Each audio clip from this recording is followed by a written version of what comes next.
kuendeleza miundombinu ya reli, lakini vile tuna jukumu lingine la kuweza kuingia JV au partnership na private sector katika uendeshaji wa masuala ya reli.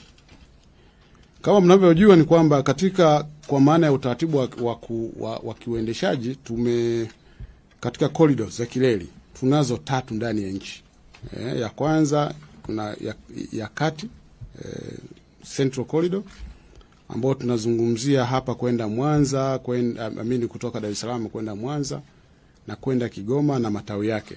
Hiyo ni Central au reli ya kati. Lakini vile vile tuna kusini ambayo inatokea Mtwara inaenda Bamba Bay kwa maana ya na jirani zetu Malawi, na inaenda mpaka Liganga Mchuchuma ambayo itakuja baadaye. Nafikiri katika maelezo nitawaelezea.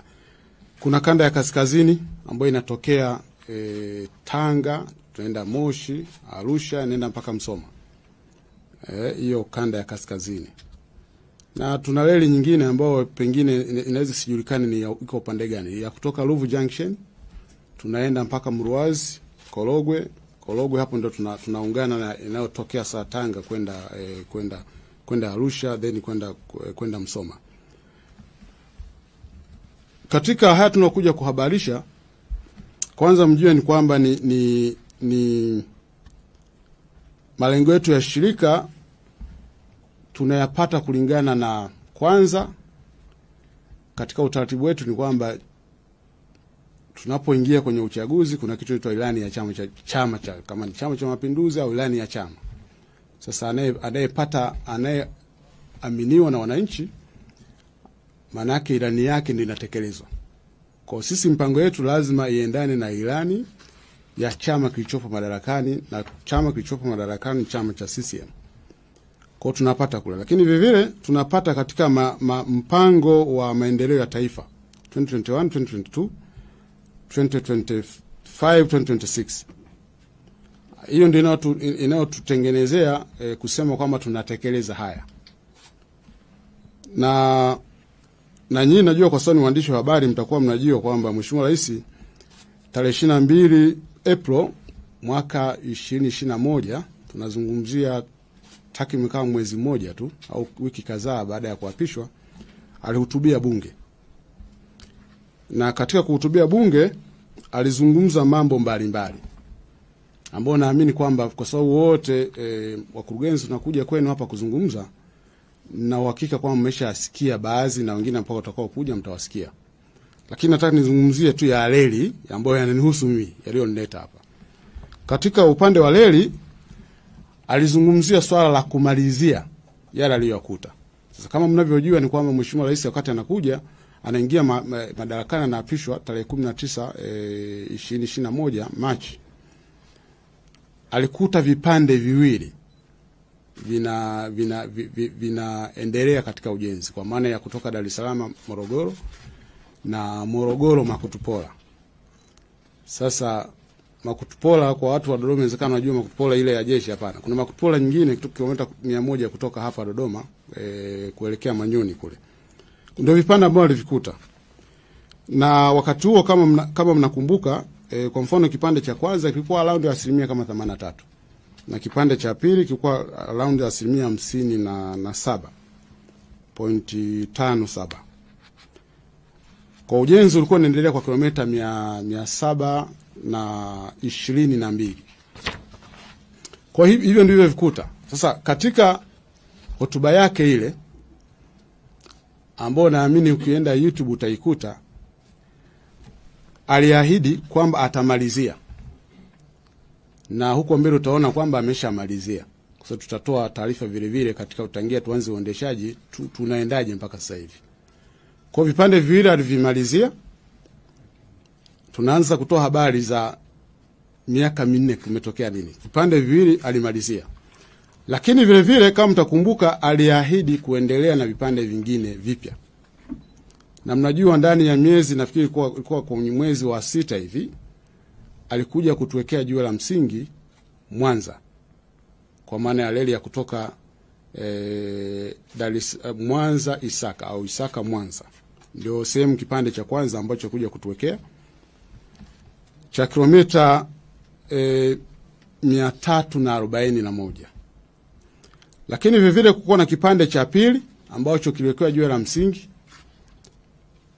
cha Makutupola Tabora, ambao alimtuma Mheshimiwa Waziri wa uchukuzi sasa hivi Profesa Mbarawa. Wakati ulikuwa ni uchukuzi na ujenzi kwa bado ziko pamoja. Lakini waziri wa uchukuzi alikuja kutuwekea jiwe la msingi Profesa Mbarawa kwa niaba yake, kipande cha Makutupola Tabora. Lakini kuna kipande kingine cha kutoka Tabora kwenda Isaka ambao Mheshimiwa Makamu wa Rais Dr. Mpango alikuja kutuwekea kile jiwe la msingi pale Kahama. Kama kwa baadhi inawezekana waandishi wa habari mlikuwepo, kwa niaba yake. Kwa maana ya kwamba awamu ya kwanza sasa hiyo ya kutoka Dar es Salaam, kwa sababu tuenda kwa awamu ya kwanza, phase ya kwanza ambayo ina vipande 5 ndani yake ikawa imekamilika. Lakini hakuishia hapo. Tukaanza kipande kingine cha kutoka, kwa maana ya awamu ya pili, kipande cha kutoka Tabora kwenda Kigoma. Nafikiri mnayofuatilia mmeweza kuona hivi karibuni kwamba kuna ujenzi, kamati yetu ya bunge PSC walikuja ile kamati ya Bitaji walikuja kututembelea kama wiki moja iliyopita, na mliona maendeleo yaliweza kuonyeshwa. Ujenzi unaendelea kule. Lakini vile hivi karibuni kama mnavyojua ni kwamba tulisaini kipande cha kutoka Uvinza kwenda Msongati ambao ni kilomita kama 282, ambao na kwenye tupozungumza sasa hivi wataalamu wetu wako Burundi. Siku 3 zilizopita wako pamoja, kwa maana kuna timu ya Tanzania na timu ya Burundi wanatembea pamoja. Kwa tunapozungumza sasa hivi wako Burundi.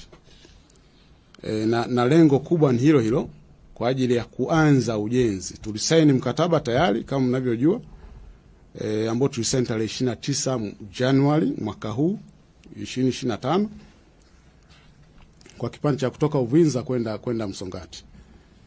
Sasa na hiyo inafanya jumla sasa kwa vipande vyote ambavyo vimeshasainiwa sasa hivi, thamani yake inatueta kwenye bilioni 11.6. Hizo ni pesa za Kimarekani, dola hizo. Sasa ukitaka kubadilisha katika pesa ya yetu sasa hapa nchini, unazungumzia ni trilioni 29.580. Nafikiri tutawapa baadaye, tutawapa hiyo nini hii ambayo natumia kuzungumzia. Kwa huo ndio mpaka sasa hivi thamani ya nini ya mkataba ambao tumesha saini na ujenzi wake unaendelea. Sasa katika utekelezaji wa ujenzi wetu, kama nilivyosema, Mheshimiwa Rais alikuta vipande viwili vikiendelea kwa maana katika ujenzi wake.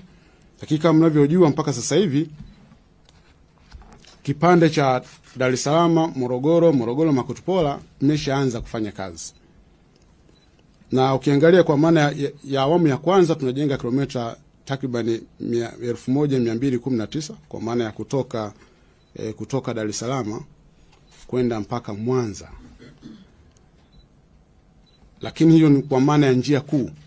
Ukijumuisha na njia za kupishania, najua sasa na imani kwamba nazungumza na wasafiri wa reli hapa. Unaonaga treni yetu inafika sehemu inasimama inapita nyingine, si ndio? Kwa unakuwa na stretch kama ya kilomita 2 zile tumejenga. Kwa unaweza kukuta tumejenga reli 2. Kwa njia za kupishania, naamini kwa sasa hivi kwa Tanzania wengi wanaelewa maana yake nini. Kwa maana ya njia moja kwa moja ni kilomita 1219, lakini ukijumuisha na za kupishania zile tumejenga kilomita 1596 mpaka Mwanza. Na hiyo ilikuwa ni kwa maana ya awamu ya kwanza ambayo ina vipande 5. Kipande cha kwanza cha Dar es Salaam Morogoro, ambao kama nilivyosema tulishaanza tayari, lakini vile vile kipande cha pili cha Morogoro Makutupola ambao na chenyewe tumeshaanza. By the way, tunaweza treni yetu ya umeme unayoiona sasa hivi hapa inaweza kufika Makutupola ya umeme. Kwa maana tuweze kufika mpaka karibia na Manyoni kule. Kwa maana ya miundombinu yote inaruhusu. Lakini kuna kipande cha tatu kama nilichowaambia cha kutoka Makutupola Tabora cha kilomita 368 ambao kiko asilimia 14.53. Kuna kipande cha 4 kwa maana ya Tabora Isaka kama nilivyoelezea mwanzo, kiko asilimia 6.61, na kuna kipande cha Isaka Mwanza kiko asilimia 63.10. Sasa mmeweza kuona kwamba kuna wakati kamati yetu ya miundombinu ilitembelea, wakapanda treni kutoka Shinyanga, treni ya mhandisi. Tukapanda kutoka Shinyanga tukaja nao mpaka Isimiu. Kwa maana nyingine ni kwamba miundombinu sehemu kubwa, asilimia kubwa imeshatandikwa tayari. Madaraja yameshamalizika. Na hii tunaendelea vizuri, tunaamini mpaka mwishoni mwa mwaka huu yawezekana ujenzi wa Isaka Mwanza tukawa kwenye kumalizia. Lakini kuna awamu ya pili kama nilivyoeleza, ambao tutakuwa tunajenga kilomita 1590 kwa maana ya njia kuu, lakini ukijumuisha na njia za kupishania tunajenga kilomita 1685. Na kwenyewe hapa kuna vipande 4. Kipande cha kwanza kama nilivyowaambia, sijawaambia asilimia, lakini kipande cha kwanza kwa maana ya Tabora Kigoma tuko asilimia 7.81 ambao ujenzi unaendelea. Lakini kuna kipande cha pili cha Uvinza Maragarasi Msongati. Uvinza Maragarasi pale mpakani, kwa maana upande wa Tanzania, na kutoka Maragarasi kwenda Msongati hiyo ni upande wa Burundi, ambao nishasema ni kilomita 282. Na yenyewe ndio kuzungumza kwa sasa hivi mkandarasi wako site wanafanya preparation kwa ajili ya kuanza ujenzi wa makambi na ujenzi wake uanze. Kuna kipande kingine ambacho hatujakizungumza sana cha kutoka Kaleua Mpanda Kalema, ambao study tushamaliza na ni swala ambao tuna la kutafuta fedha kwa ajili ya kuanza ujenzi wake. Lakini kuna ujenzi mwingine kutoka Isaka Rusumo, kwa maana gate wetu Kigali. Sasa nazungumzia Rwanda, lakini tunaenda mpaka Rusumo, then kutoka Rusumo kwenda Rwanda, ambao ni upande wa Rwanda. Sasa nenyewe study zake tulishazifanyia kazi, na kwamba kuna mwendelezo wa kutafuta fedha ili kuanza ujenzi wake. Lakini kitu ambacho ni muhimu sana, ujenzi wa reli ni jenzi tofauti na jenzi zingine zozote ambazo mnazisikia. Hata changamoto zake ni tofauti sana, kwa sababu ukizungumzia kwa mfano ujenzi wa barabara mara nyingi inakuwa labda ni kilomita 100, kilomita 200. Hata compress zake sio kama za reli. Ukizungumzia bwawa la pengine ujenzi wa bwawa ni pale pale. Lakini reli mna move. Mtapita Morogoro, mtakuja Dodoma, mtakwenda Tabora, mtakwenda na mnakutana changamoto tofauti tofauti. Lakini kikubwa zaidi, reli inahitaji pesa nyingi sana. Kipande kimoja unazungumzia sio chini ya dola zaidi ya milioni 4 kilomita moja ya reli. Kwa unaweza kulinganisha, kwa sababu piga mahesabu ya kawaida hizo milioni 4 dola kwa shilingi ni kiasi gani? Tutazungumza zaidi ya bilioni 10 kilomita moja hiyo, ambao pengine ukizungumzia upande wa barabara umejenga kilomita ngapi hizo? Pengine almost kilomita 10, lakini kwa reli ni kilomita moja.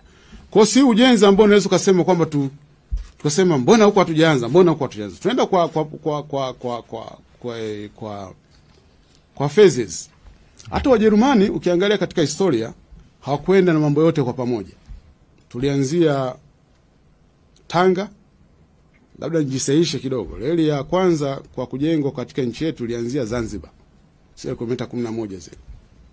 Afu baadaye ikaja Tanga, baada kama miaka 9 hivi nafikiri. Ikaja Tanga. Lakini walianzia Tanga wakaja mpaka ilikuwa Usambara Railway. Then wakaenda phase zingine mpaka Arusha, then wakaja kwenda mpaka Tabora, wakaja Dar es Salaam. Kwa wanaenda kwa phases. Ni kwa sababu kwanza inahitaji pesa nyingi, resources zake.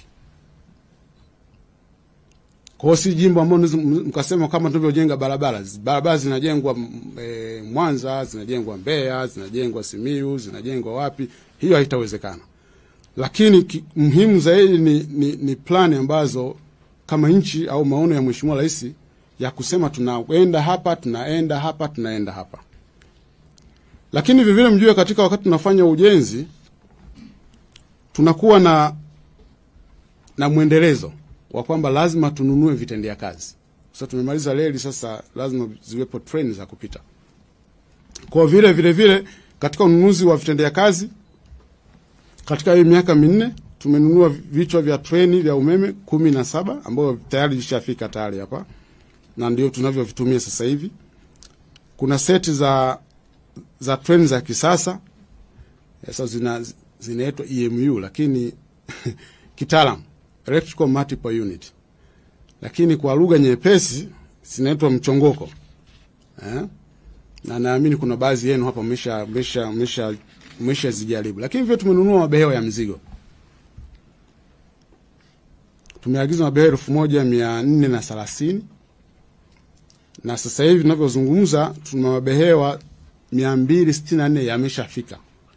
Na naamini ndugu waandishi wa habari mmeshaona majaribio yakiendelea, tulishamaliza majaribio na tutajipanga kwa ajili ya kuanza na treni za mizigo kuja hapa Dodoma.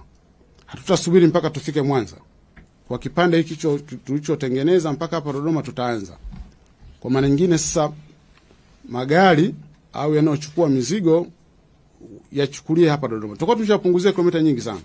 Almost karibu kilomita 1000.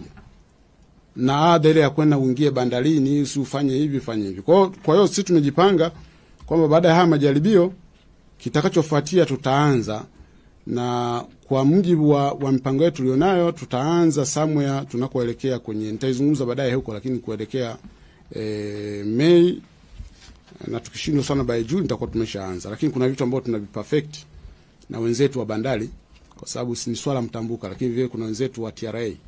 Si kitu ambacho unaweza kufanya kwa mkupuo tu, lakini kwa perfection, kwa maana ya sisi upande wetu tunaenda vizuri so far. Kwa sababu ukiangalia mashine ambayo tutakuwa tunashushia mizigo yetu pale Ihumwa iko tayari. Tuna vitu vichache tu, final touches ambazo tunafanya kwa ajili ya kumalizia kuweka hard stands zile, kwa ajili ya kuweka zile container, alafu magari sehemu ya kuingilia.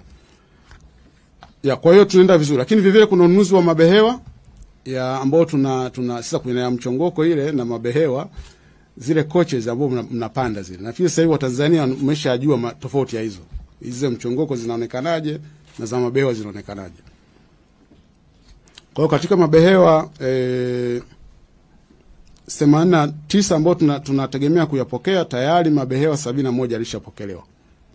Na tumebakiza mabehewa 18 ambao yatapokelewa ndani ya huu mwaka 2025. Lakini kwa maana ambayo tuliyopokea mpaka sasa hivi yanatosheleza kwa maana ya uendeshaji. Na ukiangalia katika uendeshaji wetu tutatumia coaches, na sasa tutumie mabehewa yote. Kwa hiyo kuna watu pengine wanakuwa na wasiwasi, pengine hatuna mabehewa ya kutosha. Hapana, serikali imetuwezesha, serikali ya Dr. Samia Suluhu Hassan imetuwezesha kuwa na mabehewa ya kutosha. Hata zile treni muona, kuna treni, kuna Mkapa Express, kuna Magufuli Express, kuna Samia Express, kuna Mwinyi Express, kuna Karume Express, kuna Nyerere, nafikiri kuna Nyerere Karume Express, Nyerere Karume Umoja Express. Kwa hiyo tuna treni 10 na zenyewe nafikiri kama tumetumia labda ni only 10%. Kwa hiyo tuna Watanzania wasio na wasiwasi kwamba tutaweza kufikia mahala tukaishiwa vitendea kazi. Tutafanya kazi vya kutosha. Mkibipu tunawapigia. Mambo ya mjini haya. Okay, lakini vivyo tuna ununuzi wa vifaa vya mashine ya mitambo ya matengenezo ambayo na vyenyewe tunategemea vitaingia mwaka huu. Kutokana na kwamba reli yetu ni high tech, sio ya kugonga gonga tena. Lazima tuwe na vifaa vya kisasa vya kufanya matengenezo. Ni kitu ambacho ni muhimu sana, kwa sababu na tunaishukuru sana serikali ya Dr. Samia Suluhu Hassan kwa sababu mitambo haya ni pesa nyingi, lakini ni muhimu tuwe nayo. Kwa speed ile uwezo ukafanya maintenance za kubahatisha. Lazima maintenance zetu ziwe as close as perfect 100%. Kwa hiyo tunashukuru sana. Kwa hiyo tunategemea vifaa, serikali ya awamu ya sita ilishatupa pesa. Tulishalipa advance payment, lakini vile kufungua kwa maana ya kufungua LC kwa ajili ya kupokea vifaa. Lakini Sio tu serikali ya awamu ya sita imeishia tu kwenye reli yetu ya SGR. Tuna utekelezaji wa ukarabati wa reli yetu ya zamani. Watu wa Dar es Salaam, Pwani, Morogoro na Dodoma, msisahau kwamba reli hii bado inatuunganisha na Kigoma, ndio inatuunganisha na Katavi, ndio inatuunganisha na watu wa Moshi, Arusha, ndio inatuunganisha na watu wa Tanga. Kwa hiyo reli bado tunahitaji.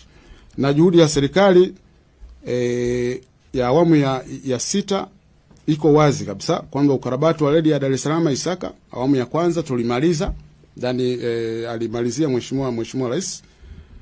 Kwa maana tulikuwa tunabadilisha kutoka latili sasa zile uzito wa zile reli zile, hani mambo ya kireli, kutoka zingine 45 za Wajerumani kule 56 tukapeleka 80. Na hii ina improve speed ya train, lakini vivyo hata safety inapopita train. Lakini kuna ukarabati wa reli ya Kaliua Mpanda ambao unaendelea sasa hivi. Kwa watu wa Mpanda najua kwa sababu tunaonyesha live hivi, hatuzungumzi mambo tu ambayo ya kusema sema hapa, tunazungumza maisha ya watu. Kama ni reli inapita, maana yake watu wanapanda train. Kwa watu wa Mpanda watakuwa wameshaona kwamba tunaendelea na ukarabati wa reli yao. Pamoja na kwamba kutakuwa na ujenzi baadaye huko mbeleni SGR, lakini tutakarabati reli iliyopo. Na maana yake nini? Watu wa Mpanda wanatumia masaa kutoka Mpanda mpaka Kaliua, karibu masaa 10. Tukimaliza ukarabati watatumia masaa 3 tu. Kutoka Mpanda kuja Kaliua. Lakini vile kama utaona kule mbele tuna ukarabati vile kutoka Tabora kwenda Kigoma. Kwa tuna karabati vile vile tunafanya ujenzi mkubwa sana wa daraja. Kwa watu ambao wanatumia reli yetu ya zamani, kulikuwa na shida sana pale Godegode, Kilosa Gurwe pale. Kwamba kila wakati unakuta kuna maji yanapita. Sasa kuna mambo ambayo tunayafanya. Kwanza kuna ujenzi wa daraja refu kubwa pale la urefu wa kilomita 175. Lakini vivyo kuna deviation ya njia. Tunajenga njia nyingine kuitoa kwenye mto, tunazungumzia kilomita kama 6.2. Huo ujenzi unaendelea mpaka sasa hivi. Lakini lengo kubwa la serikali ya awamu ya sita ni kuhakikisha kwamba tunaimarisha njia yetu ya zamani. Sio kwamba kwa sababu tuna standard gauge basi cha zamani tunakiacha. Hapana, Mheshimiwa Rais anaenda navyo vyote. Na haya nazungumzia ni mapesa mengi sana. Lakini vile kuna ununuzi wa reli mataaluma yale kwa ajili ya ukarabati wa reli ya kutoka Isaka kwenda Mwanza. Unajua ukarabati uliishia Tabora. Na kuna ukarabati mwingine ambao nitauzungumzia kule mbele, utatoka Isaka kutoka Tabora kwenda Isaka, lakini inabidi ukarabati vile kutoka Isaka kwenda Mwanza. Kuna ununuzi wa mataaluma, mifungashio kwa ajili ya ukarabati wa reli, ununuzi kutoka Ruvu, nafikiri nishazungumzia Ruvu na Mruazi Junction.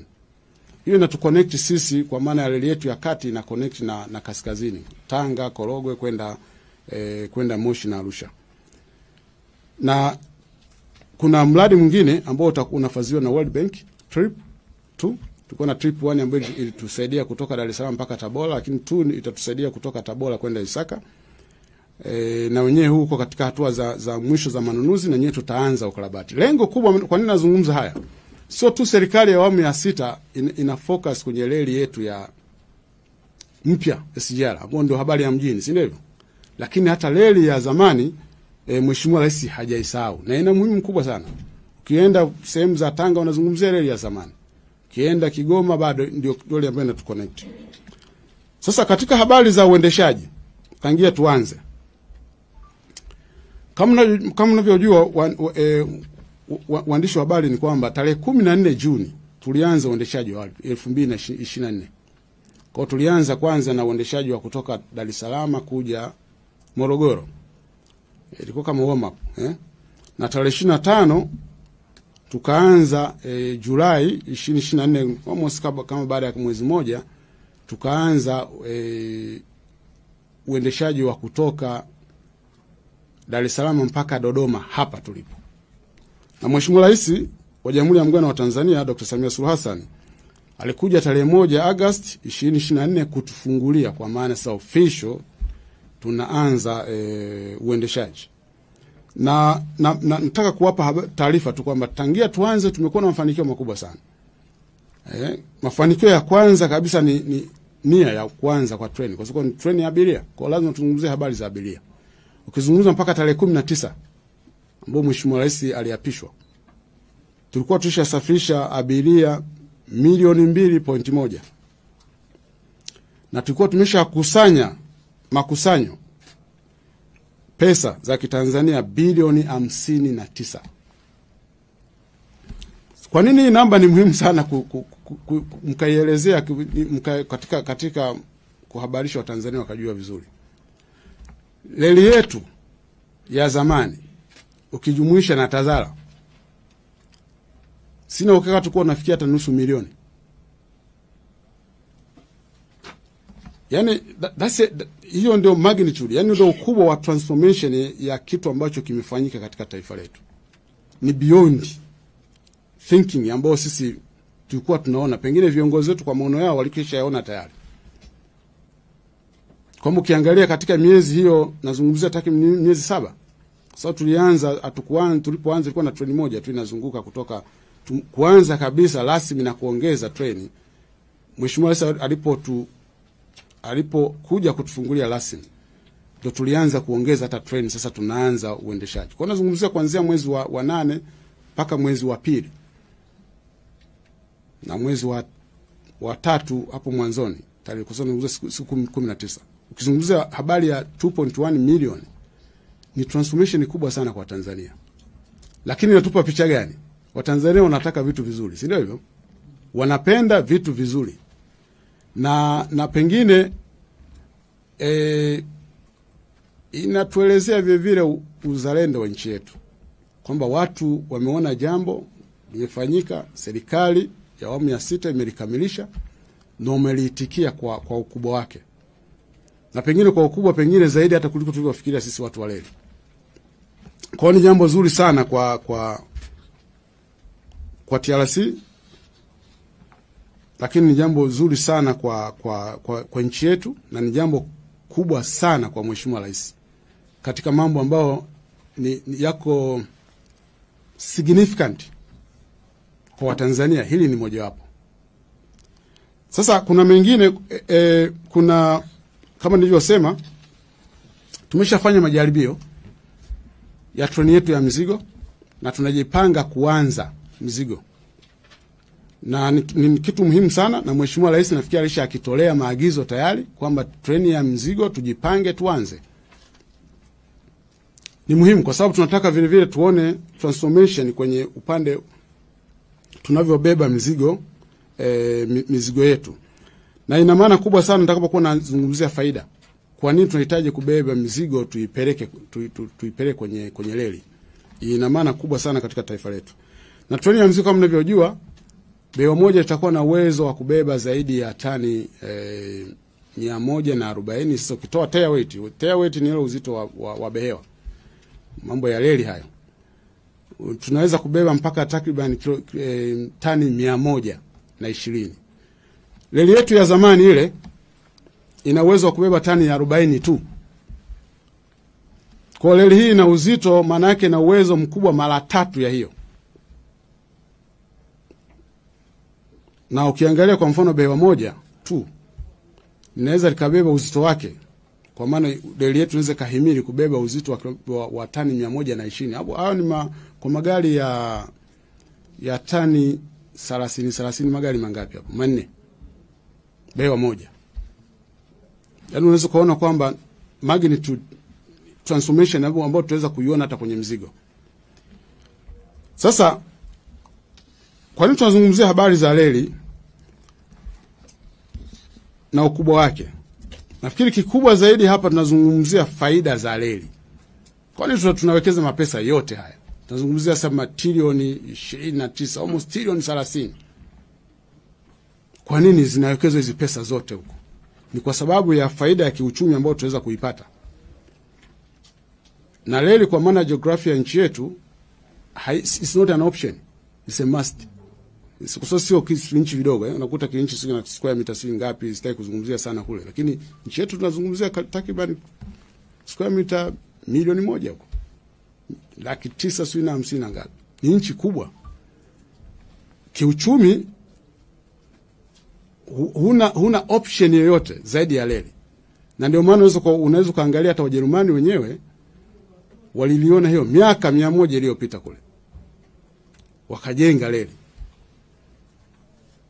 Kwa na sisi kama taifa hatuna budi, na tunawashukuru sana viongozi wetu kwa maono haya na usubutu mkubwa, kwa sababu sio tu kusema jengeni, lakini inabidi wazitafute pesa, si ndio? Unaona Mheshimiwa Rais anahangaika huku na huku kwenda kutafuta pesa. Huu ujenzi uweze kuendelea ni lazima pesa zipatikane. Na mmoja wapo nafikiri kuna watu walikuwa na wasiwasi sana kwa hii miradi mikubwa hii. Na mmoja wapo alikuwa anazungumza ile SGR, hili itaendelea wakati anachukua madaraka, si ndio? Kama tulivyozungumza wakati ule tuyazungumze hivyo. Tutazungumza wazi, miradi tuna wasiwasi, yataendelea haya. Tuliyazungumza, si hivyo? Na hapa tuzungumze, yameshatimika sasa. Kwa hiyo Mheshimiwa Rais tunamshukuru sana kwamba mambo haya ambayo tulikuwa na wasiwasi, nilikuwa ni wasiwasi ambao ni legitimate kabisa kwamba mambo yametokea. Rais mpya anaingia katika mazingira ambayo hatukutegemea kila mtu mmoja. Wasiwasi lazima uwepo, ni kama nyumbani baba akiondoka nini sio nini, watoto watakuwa na wasiwasi. Lakini wasiwasi wetu maana yake majibu yake tunayo, si ndivyo? Kwamba yale Mheshimiwa Rais aliyoahidi ameweza kuyatimiliza na kuendelea na mengine ambayo ameahidi. Sasa kwa nini nazungumzia faida? Uendeshaji wa faida za uendeshaji wa SGR tunazijua hapa, hata tukianza kuulizana hapo unaweza kusimama. Tumepunguza masaa mengi sana. Watu wanaweza kaenda, kuna mtu mmoja bosi wangu mmoja alikuwa ananiambia, yeye sasa hivi asafiri na usafiri mwingine tena. Anatoka hapa Dodoma, anaenda kufanya kikao Dar es Salaam, anamaliza saa 1, treni ya saa 1 anaingia, anarudi ana familia yake hapa nyumbani. Imetoa flexibility kubwa sana. Na hiyo ni faida moja hapo, watu wanakuwa na quality time. Badala ya kwamba ukisha safiri siku ya kwanza umemaliza muda wako wote. Kwa hiyo ni quality time, yani muda, watu wanapata muda wa kupumzika. Watu wanakuwa na nafuu kwamba anaingia kwenye gari ya kurudi, pengine anahitaji siku 2 kufanya shughuli moja. Sasa hivi masaa yale kwanza shughuli zingine za kazifanya wakati anasafiri. Lakini kupunguza masaa, nimezungumzia masaa ya kusafiri. Najua kwamba kuna wakati dada ya magari makubwa unaweza kutumia masaa 7. Lakini kwa mabasi kwenda mpaka masaa 9, 10. Nategemea na basi, wengine mpaka 12 huko njiani tu. Unapunguza mpaka masaa 3.5. Na ile ya mchungu ni masaa 3. That's transformation. Sio kitu, unajua ukitaka kujua ukubwa wa hii kitu. Kwa siku tunasafirisha takribani, inategemea na high peak watu 7,000. 6,000. Kwenye low peak. High peak tunaenda mpaka 10,000. Sasa hebu jaribu kupiga mahesabu kwamba katika masaa 10, tufanye average masaa 10. Tusende 12 extreme. Mtu ametumia masaa 3.5. Au average itakuwa masaa 3 na dakika 20. Tunazungumzia umesema masaa mangapi hapo? Masaa 7. Yapige kwa watu 10,000 au average ya watu 8,000. Those are productive. Yani unajua ambao unasiangalia katika ukaribu tu. Hizi ni productive hours ambao watu wanafanya productivity. Kwa sababu resources pekee ambao huwezi ukairudisha ni time. Unaweza kupoteza pesa 20,000 ukaitafuta. Time huitafuti, imekwenda hiyo. Na ukitaka kama hujui kama imekwenda, wewe jiangalie eji yako mwaka jana ulikuwaje, mwaka huu ulikuwaje. Hiyo ndio hivyo. Kama huwezi kurudisha ile kuliwind. Kwa time ni resources muhimu sana katika maendeleo ya nchi. Kwa sababu ndio resource pekee ambayo unaweza kulicycle. Ikisha kwenda imekwenda. Na hiyo magnitude yake sasa unaweza tusione impact mwaka mmoja. Subiri miaka 5. Subiri miaka 10. Consistent tunafanya. Tuna sustain hii tunachokifanya sasa hivi kama taifa. Ile multiply effect ndani ya taifa utaiona, haitafichika. Quality life, watu kuimprove quality. Tutakapofika Mwanza, tufike Kigoma, maisha ya watu yatakuwa improve. Lakini vile vile tangia tuanze uendeshaji hatujaomba pesa serikalini kwamba mtusaidie kuendesha ruzuku. Na hivi karibuni tulikuwa tunazungumza na bodi yetu TRC, mambo ya kwamba tunapewa mshahara na serikali yataisha kuanzia budget yetu ya 2025-26. Hili ni vitu ambavyo ni significant kwetu kwa watu wa reli, kwa sababu reli hii tangia ianzie inapokea pesa tu serikalini. Lakini kuna kitu kingine ambacho ni muhimu sana. Ukiangalia sasa, ukipita njiani kule, kuna maendeleo ya viwanda. Kwa mfano pale karibu Kwala pale wamejenga EPZ kama wanaita kwa lugha kongano, kongani la viwanda. Na lingine, kuna wengine wametufuata tena wanajenga hapo karibu. Na ukiangalia fakta kubwa wanachozungumzia ni reli, kwa sababu kuna reli pale. Kwa maana yake mtu akishajenga pale Kwala, it's very easy kupeleka product zake Dar es Salaam yenyewe, kupeleka huku bara kwa maana ya Dodoma, Tabora, Singida, Kigoma, lakini kwenda nchi za wenzetu. So tunajenga reli ambayo ina crossover kwenda nchi za wenzetu. Upatikanaji wa ajira, kumekuwa na ajira kubwa tu wakati wa ujenzi. Nazungumzia zaidi ya watu, tulikuwa tuna watu zaidi, of course hizi za kwanza tumeshaanza, kilikuwa tumeajiri zaidi ya watu 30,172 wakuwa nafanya. Hao ni direct, lakini ujue subcontractors ambao wanafanya kazi na wenyewe maajiri watu almost zaidi ya 150,000 watu wanafanya kazi wa Tanzania kwenye mradi. Lakini hata baada ya uendeshaji huu tumeajiri watu na ni muhimu tuajiri watu hao, ingawa wengine wanakuwa na mawazo tofauti kidogo kwamba sina kuaje kuna kopo na wafanyakazi hawa, lakini hiyo ni customer service. Sasa mtu mwingine anaweza kuwa na experience ya metro kipanda huwezi kuona kitu kama hicho, lakini treni za masafa marefu zinakuwa na good customer service, watu wanahudumiwa. Lakini vile ni sehemu ya ajira. Kuna swala la utunzaji wa mazingira. Treni yetu hii ni 100% haina kuchafuzi wa mazingira. Umeme tunaopata ni wa maji, wa gesi. Si kitu kikubwa kwa kwetu sisi, lakini kwa dunia inakoelekea ni kitu kikubwa sana.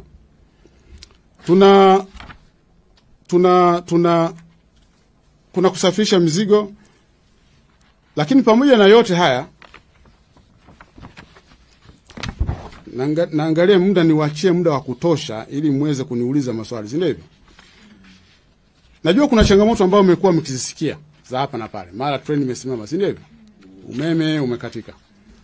Lakini kitu kimoja ambacho nafikiri nimekuwa nikizungumza, Watanzania, hii ni system mpya tulio adapt. Kuna learning curve kokote, iwe hapa nchi yote ile. Kuna learning curve.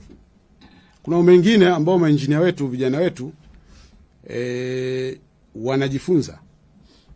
Sasa katika learning curve obvious kutakuwepo na hicho kinatokea, hiki kinatokea, hiki. Cha msingi tunafanya nini?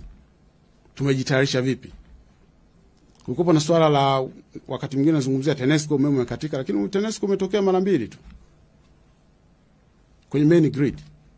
Ya kwanza kulikuwa na rada ambayo ilipiga mfumo wetu wa kutoa umeme kutoka Bwala Mwalimu Nyerere, ikaathiri main grid yote ya taifa. Na nyingine nafikiri itokea na haikuchukua muda mrefu sana, kama nusu saa hivi. Lakini TANESCO mpaka sasa hivi wamekuwa imara sana kutupa umeme. Singependa kwamba mengine wanapelekewa TANESCO tu sitetee TANESCO, lakini ni muhimu kwamba sisi watumishi wa serikali tukawa honest, si ndivyo? Baada kwa una matatizo afu unajificha kwa mwenzako, hapana. Lakini hicho kuna swala la watu wizi. Kulikuwa na wizi mkubwa sana, na tunashukuru sana vyombo vyetu vya ulinzi na usalama vifanya kazi kubwa sana. Na nafikiri kwa miezi takriban sasa tunaingia miezi miwili hamjasikia vurugu kama wamekata wapi. Kwa hiyo ni vitu ambavyo kama nilivyosema, changamoto zitakuwepo katika jambo lolote lile. Muhimu mmejitayarisha vipi kukabiliana na hizo changamoto. Na sifikiri kwamba viongozi wakubwa wanapotokea hatupewi maelekezo. Tunapewa maelekezo. Tofauti pengine hata hawaendi kwenye media wakayazungumza, lakini tunapewa maelekezo. Na wanataka maelezo kwa kila jambo linapotokea. Wajue kwamba hili limetokeaje, na mmejipanga vipi kuhakikisha kwamba mnalipunguza lisitokee kabisa au mnalipunguza frequency zake. So long tuko kwenye hizi systems zitakuwepo na nini changamoto. La mwisho nataka kuhitimisha, lakini kabla sijahitimisha kuna jambo moja ambalo nataka nizungumze. Kuna jambo ambalo ni very extreme, na tunapolizungumza nafikiri kwa Watanzania wanaona kama jambo la kawaida tu. Swala la ujenzi wa reli ya kutoka Uvinza kwenda Msongati. Hilo ni swala la nchi mbili. Mara ya kwanza tuli experience miaka ya 70 kati ya baba wa taifa na mzee Kaunda, na wajenzi walikuwa wa China. Lakini kwa mara nyingine tena tuna experience kwamba marais wawili wanakubaliana kujenga reli ya kucross border, na hiyo itaendelea mpaka DRC. Ni jambo moja kubwa sana katika taifa letu, kwa sababu nchi lazima ifanye biashara, uwekezaji, biashara. Hamna namna yoyote unaweza create value kwenye uchumi wa nchi bila kufanya biashara. Na mnapofanya biashara maana yake ni lazima mzungumzie cross border. Ni jambo moja kubwa sana kwa Mheshimiwa Rais, pamoja na mambo makubwa mengine yote aliyofanya. Hili jambo la kuunganisha nchi yetu na nchi zingine, kwa sababu tunazungumzia sio tu tunaunganishwa na Burundi, tunazungumzia DRC. Reli ya kuingia Kigoma, ujue tuna uwezo kutoka Kigoma tukaenda Uvira. Uvira ni kilomita 100 kwenda Bukavu. Na kutoka Bukavu ni kilomita 101 kwenda Goma. Lakini vile kutoka Kigoma kwenda Kalemie, kutoka pale kwenda Lubumbashi, kuna reli pale ya kunini. Kwa maana yake tuna uhakika wa kufikia miji mikubwa mitatu. Nazungumza Lubumbashi, Bukavu na Goma. Ukiacha Kinshasa na Kisangani. Hiyo namna ambayo unaweza kufanya biashara katika taifa. Na ndio maana ya kusema naifungua nchi, kwa sababu unajua kuzungumza ni jambo lingine, kuvitendo ndio maana kiongozi, thamani ya kiongozi inatokea kwenye vitendo. Kama nazungumza lakini amefanya nini aliyozungumza. Sasa hitimisho, tunaamini kuwa sekta ya uchukuzi hususan kwa njia ya reli ni moja ya kichocheo cha kukuza uchumi na ni chanzo cha kuongeza mapato ya taifa kwa njia moja au nyingine. Kwa namna ya pekee tumshukuru Mheshimiwa Rais Dr. Samia Suluhu Hassan na serikali yake kwa ujumla, kwanza kwa kutoa kipaumbele. Kama nilivyosema, watu walishaanza kuwa na doubt, hii kitu itaendelea au ndio imeishia hapa. Lakini tunapozungumza mpaka sasa hivi tunaendelea tena kwa kasi ya hali ya juu sana. Na 2027 tutakuwa tumeshaunganisha na Mwanza. Why Mwanza? Kwa sababu tunataka kufanya biashara na Uganda na South Sudan na wenzetu wa Rwanda. 2028 tutakuwa tumeshaunganisha na Kigoma. Why Kigoma? Nishazungumza, tunataka tuunganishe na hizo nchi zingine.